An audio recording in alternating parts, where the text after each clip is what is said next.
What's really dangerous, but everyone treats it like it's safe? Stress.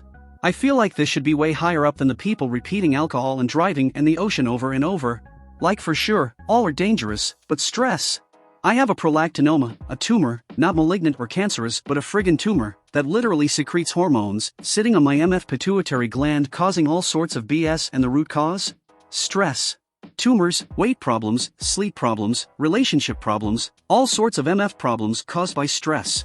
I am now going to stress about being stressed. I get a lot of tourists in my area trying to casually summit the local 14,000-foot mountain in sandals. Some weeks in the summer are absolutely nuts for SAR and the emergency room staff. ETA, SAR equals search and rescue. And then you have that crazy old guy in sandals that passes you on the way up and then passes you again on his way down before you've even made it up lol. That guy is crazy. That guy is old. He's got decades of experience. He knows the when and how of sandals.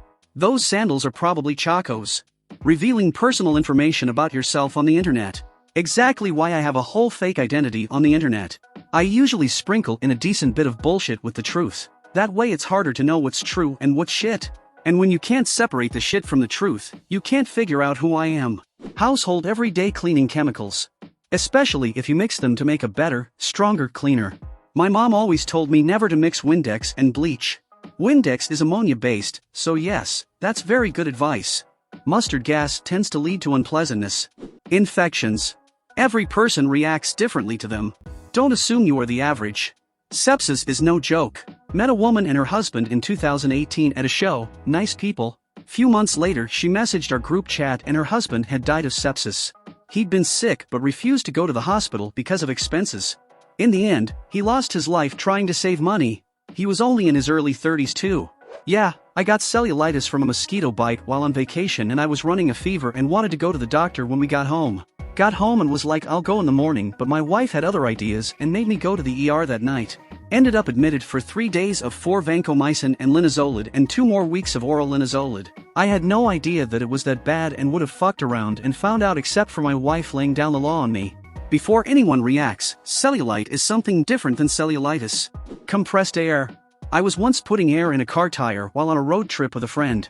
After filling the last tire, I handed him the tube and started screwing on the cap. For some dumb fucking reason, he thought it would be funny to stick the air tube in my ear and turn it on. I couldn't hear out of that ear for like 20 minutes and it hurt so fucking much. I probably should have gone to the hospital, but the pain went away almost instantly and my hearing came back, so I just didn't fucking go. My boyfriend thought it would be funny to put the straw from an air duster can, like the kind you clean keyboards with, into my ear and pull the trigger on it, and I absolutely freaked out at him over it. My ear was ringing all day and everything sounded like I was hearing it from underwater. I was like, what the fuck were you thinking? Ick, how anybody thinks it's a good idea to fuck with compressed air like that. It is absolutely not funny or fun to do shit like that. Your boyfriend is a fucking idiot. I would have definitely had to call an ambulance if that had happened to me, for what I'd do to any friend who purposefully tried to damage my hearing like that. Trampolines. Especially with multiple people. This deserves way more upvotes. As a little kid, 5 or 6, I was on a trampoline with my older cousin and her friend, who were both probably double my size. At one point they decided to have my bounce way higher. I went flying up over the sides, it was enclosed, and came down hard. I have no idea how I didn't break my neck that day. Long hair around pulleys and belts. There's a YouTube channel where 2 young ladies are working around a sawmill with long hair, and I can't count how many times people have begged them in the comments to tuck their hair up. They don't. In 11th grade I had hair down to my butt and was weirdly pretty good at working the horizontal lathe at my school. Tons of rotating parts, it's used to cut and shave down pieces of metal. I had my hair in a ponytail instead of a bun and I thought someone was pulling my hair, and then my head slammed down to the machine and within like 3 seconds my hand broke cause I put my hand in to save my hair. My classmate pulled the plug on the machine and saved my life. Stating this comment to show the kids in my class that cannot grasp the concept of danger involved in using a lathe. I like to tell them that you can quickly become human mince. Edit, so I went to my bed and this blew up. I will be incorporating loads of your comments into my health and safety lectures, rants, going forward, thank you. And for those who suggested the Russian lathe video, 1, yes, of course I have seen it. 2, my seniors, 15 plus years old, are all recommended to really, please, don't go and Google it without a safe search or to speak to their Reddit using pals about lathe safety. I've seen footage. It's too graphic to show kids, but a lathe can turn a person into meat in seconds. Part of me thinks that the only way to actually get people to take safety seriously is to show them that content. Water on the road. You might be able to drive through it, but more often than not you shouldn't try to. My brother literally drives into the puddle, and the idiot even says that it's safer to go faster in them because the water separates. He hasn't had an accident yet, but if he does one day, the likelihood of it being because of that backward mentality is quite high. Turn around, don't drown. Wild animals. I was in Thailand when a 30-year-old got bitten by a monkey. Her complaint? No one had warned her not to pet the monkeys. Honest to God. The wild animal acted naturally. The true danger here was her stupidity. I would argue that, as a stupid person, she also acted naturally. Stupid's gonna stupid, monkey's gonna monkey. Having your Snapchat location on. Yeah, I thought about it in high school and was wondering mostly why girls had it on. I knew girls that added random PPL for streaks. Dumb thing to do. It's mind-boggling to me how much I gave a shit about something so stupid as Snapchat streaks. It's cool to have a lot of long ones, but if the primary way that I'm talking to another person is them sending me a black screen with a drawn S on it, then that's not a real friendship. The bison living in Yellowstone. Other bisons too. Bison and the whole Shadaloo organization. Riding a horse is comparable with serious extreme sports, and head injuries are the most common. See kayaking. Simple, but you're in serious trouble if you flip around and can't get back in. My friend got a bad head injury from kayaking. She never made it to the water cause she hit her head on the rack trying to get the kayak off of it. Sometimes, the universe intervenes to let you know not you. Going to a bar, drinking, and driving home. It's so goddamn casual. I moved from a place that's really walkable and with public transport to one of the least walkable cities where people don't live within walking distance of bars or restaurants.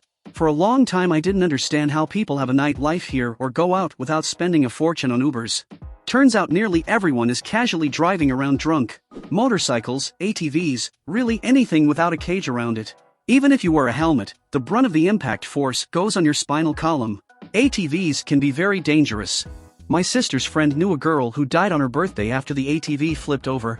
That's why when I ride ATVs with my cousin, I be careful not to make aggressive turns at high speed. Loneliness. The NHS, British healthcare system, did a study like this, develop a statistical definition of loneliness, a threshold of social connections, below which, yeah, the subject is pretty surely lonely. Examine the difference in death rate between people in the same demographic categories, who are lonely, as defined, or not lonely. Being lonely turns out to have about the same risk as smoking 15 cigarettes a day. You mean it gives you higher rate of suicide or can actually feeling lonely kill you?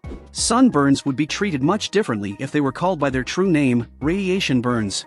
I will now only be calling them radiation burns. I read these comments as side burns and was very confused for a moment. I will call side burns radiation burns from now on. Fun fact, they're named after Civil War General Ambrose Byrne radiation. Blunt kitchen knives. One might think, oh, this is just a flat piece of steel, but cutting becomes tearing and crushing. The extra force this takes can easily send the knife off in an unintended direction in a swift and uncontrollable manner. Then you find out what a flat piece of steel can do to your fingers. 100% agree. I always got told and teach people that a sharp knife is safer as it will do what you want it to do, but a blunt needs more force. Q&D has a higher chance of slipping. Reminded me of a quote, a sharp knife goes where you want it to go. A dull knife goes where it wants to go. Those bullshit carny rides at state fairs. But the thrill of it all. The rusty bolts shaking looking like they are about to snap off, everything just being plugged in with some frayed extension cords from the 90s, or the chain-smoking operator who looks like he's been awake for 48 hours from drinking or drugs. How could not feel safe with all of that? That is part of the experience. It's not a pop-up roller coaster unless the structure is sitting on multiple stacks of 2x4s. Going on the water without a life jacket. I had a friend who used to get teased about always wearing a life jacket, even on a big cruiser. One time he didn't wear one in a canoe. He tipped over and drowned. Driving. As a truck driver, I feel this to my core. Not many people realize how your entire life and the lives of so many others can change in an instant when you take your eyes off the road. I've seen far too many fatalities on the road in my 5 years as a truck driver. I particularly hate the ones who have main character syndrome and treat the highway as an obstacle course, weaving through traffic to get 20 feet ahead. NSAIDs, gastrotoxic, nephrotoxic, cardiotoxic, and acetaminophen aka paracetamol, hepatotoxic. People take too many of them too often. True. Landed myself in a hospital once for this. Not knowing. Took Advil daily for a long time. Tylenol is also dangerous but different mechanism. Childbirth for both mother and child. I nearly died during childbirth. I was coded and everything. My uterus ruptured and I bled out. They gave me 10 units of blood and 16 units of saline, plus the Montana Highway Patrol had to drive 100 miles on icy roads to another larger city to get a special med from them because my smaller town's hospital didn't carry it. 100% normal pregnancy with zero complications up until then. The springs in your garage door. One of those yeeted itself across my garage, through 2 paint cans, and punched a hole in the drywall. We installed safety cables after that surprise. Thank you for reading. Write your comments about what you think might be missed in this list.